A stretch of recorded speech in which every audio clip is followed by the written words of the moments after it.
Dear audience, let me introduce my 15-month progress. Here is my PhD topic about the current epidemiological and therapeutic landscape in Myasthenia Gravis, NMOSD, and anti-MOG disease.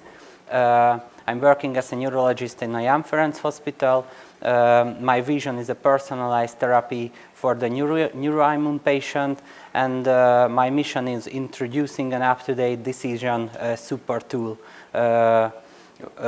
via a registry-based platform. Here are my topics. Let's see in details. My first one is a plasma exchange, entitled Plasma Exchange might provide faster relapse control in critically worsening myasthenia gravis than intravenous immunoglobulin. We have sent to the third journal, and they so we submitted. Sorry, it's a mistake. It didn't under a revision. As a background, myasthenia gravis is a lifelong autoimmune disorder. Approximately 1,500 patients affected in Hungary, and 15 to 20% of patients with myasthenia experience at least once crisis in their lives, and it's with a high mortality rate. There are two tools to prevent progression. One is the intravenous immunoglobulin, and the other is the plasma exchange. Which one is superior? We don't know. IVG is expensive, there is a shortage of supply, and the mode of action is unclear. On the other hand, plasma exchange requires special equipment, trained personnel, and removes applied therapy. There are no convincing evidences to support one over the other, so we would like to investigate it. Our aim was to compare the efficacy and the safety profile of these tools, and we have a question according to this: what is the efficacy and safety profile? We investigated adult patients and compared plasma exchange with intravenous immunoglobulin through the outcome changes in quantitative myasthenia gravis score, and with comparison to the number of adverse events. We hypothesized that PLEX is superior to the IVG. We conducted our systematic search in 5 databases with that search key. We found eligible only 3 articles, and 2 of them was good for the statistical analysis.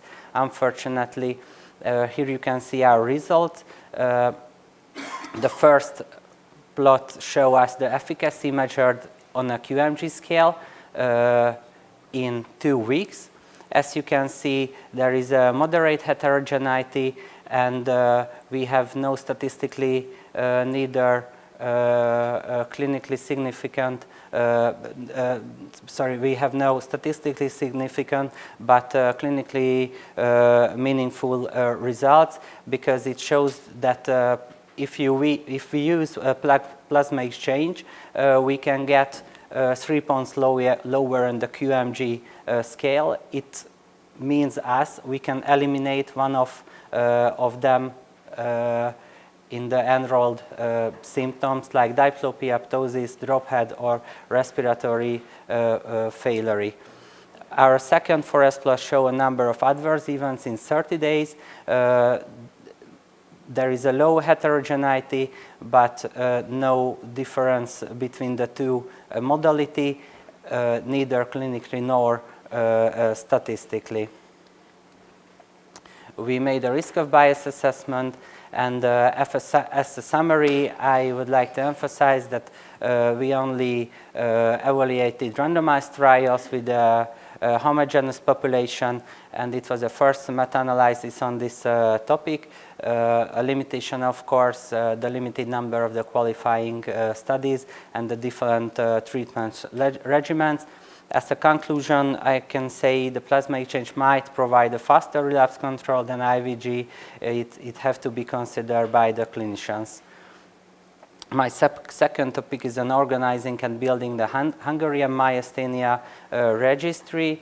As you know, the myasthenia is the most common autoimmune disorders that affect on the neuromuscular junction. There are few epidemiological data available worldwide, and because it's lifelong disorders, we have to analyze all of the treatment modality, and there is no uniform treatment strategy. We hope the register will help on it. Our main goals create an epidemiological landscape and uniform treatment plans for the myasthenia patient. Our registry resources are stable, covered by Neuroimmun Society. The pilot period gonna be in our hospital. We clarify the eligibility criteria. We finalize the request forms, and we are currently working on the electronic case report form. We are so close to finalize it, and hope after that in the next few months we can start the testing the ECRF and collecting the data. My third topic is the mortality of aquaporin 4 positive NMOSD patient. This is a registry analysis. As a background, I would like to highlight that this is a newly discovered disease. The epidemiological data is lacking. The effect of different therapies on mortality rate is unknown for now. A retrospective population-based cohort study was conducted in Hungary between 2006 and 2016. There were get the data that in Hungary the prevalence is almost double compared the European average. So it's so interesting to analyze these data. Our first aim was to analyze a mortality between the aquaporin positive patients. Here you can see the analyzed patient population. We successfully collected data from 146 patients. As you can see on the results, this is a female predominant and middle-age predominant disease, as this is like most of the neuroimmun disorders. Here you can see the number of the diagnoses by the decade. It's of course increased because the aquaporin 4 was discovered at the beginning of the millennium, so the number of the patients get higher and higher. First we analyzed the live patient group data, and after that the died patients. First of all, here is the living, the alive population, 120 patients alive still. The current age is 53, and the most important is the age at the diagnosis were around 40. Here you can see that the male population had earlier diagnosis. Maybe this disease occurred earlier between the male patients. And here are the mortality data. From the 146 patients, 26 died during the 16 years period. On the figure you can see that the annual distribution of deaths is stable, and there is no big spike during the COVID pandemic.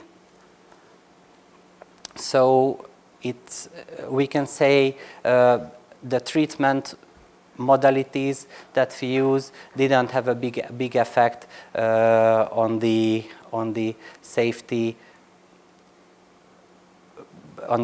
of the life, or how it's say. So it's a safe there are safe treatment modalities. Here are the mortality data of overall population. Of course, there is predominantly female, of course, as we see before. But there are some interesting data because the duration of the illness at that was only 6 years, and the age at the diagnosis was in older ages. It was 54.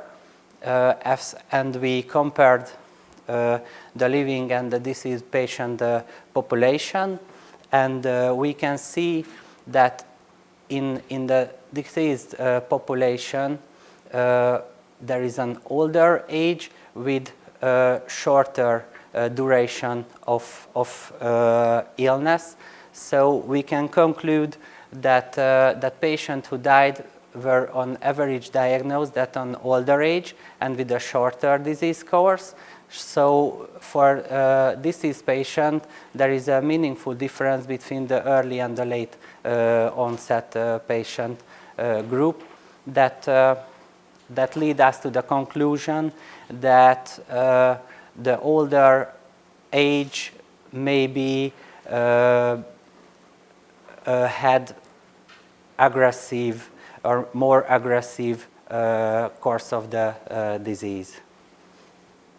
Yes, I see. Thank you. So here are my specific goals and with the submission date. And thank you for your attention with this quote. Research is to see what everybody else has seen and think what nobody else thought. Thank you so much.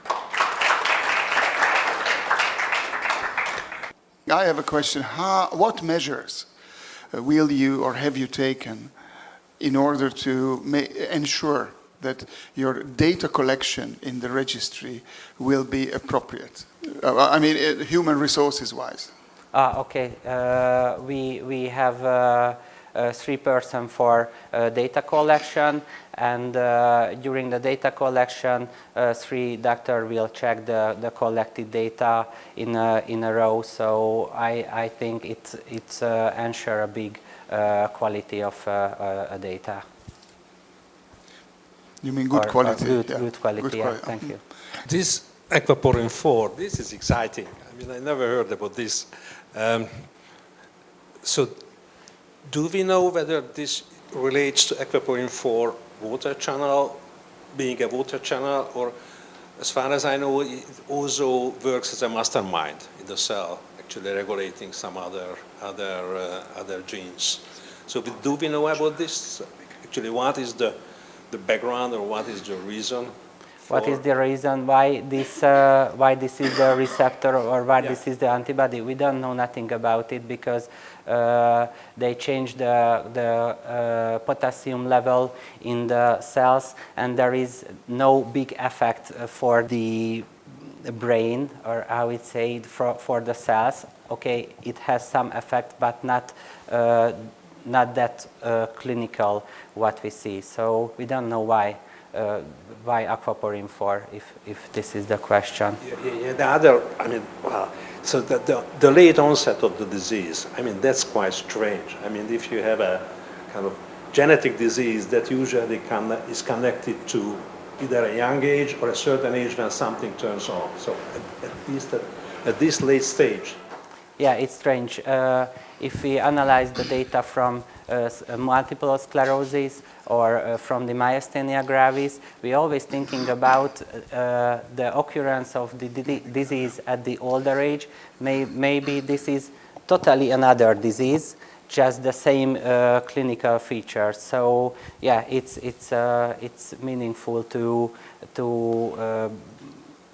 create a research for the genetic factors or the others, but yes, it's okay.